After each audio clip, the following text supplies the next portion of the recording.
So let's talk about combat and the shot and shell battle series.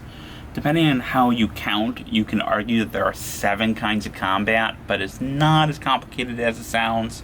You basically have fire combat, and within that you have defensive fire and return fire.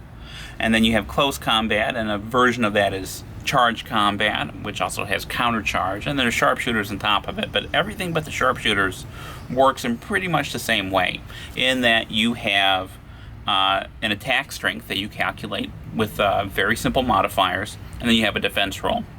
So, for example, we have Anderson here attacking this Union unit, and first thing we're going to do is figure out the attack strength. So there are 4 counters in this stack. So there are 4 steps this guy has, so that's 4 right there. You just count the number of counters, 1, 2, 3, 4. You count the number of stars on the counter, that's 5 and 6. He has more counters than that guy, that makes 7, so the attack strength is 7. Now he's going to count his number of counters, there are 3 there, he's going to roll 1 die. That's his defense roll. You compare the 2 totals, you cross-reference it on the combat results table, and you apply the results. So it's actually pretty simple. Now where it gets a little more complicated is that there are circumstances in which you're going to be rolling 2 dice. So if you attack someone across an abatis, he gets to roll 2 dice. If you attack someone like over here who's in a wooded area or on high ground, you get to roll 2 dice as a defender.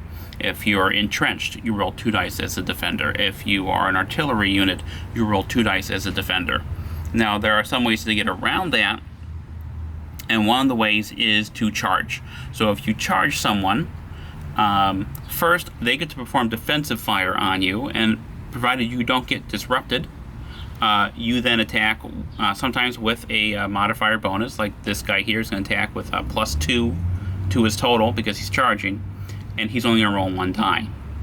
So charging is a good way to negate those advantages, but at the same time, charging is kind of risky, kind of dangerous, especially if you're charging artillery. The only way artillery is going to roll 1 die is if you're charging, and they get a pretty massive attack against you first, and it's kind of hard to come through that on the other side because charging artillery is usually not a great idea, but people did it anyway.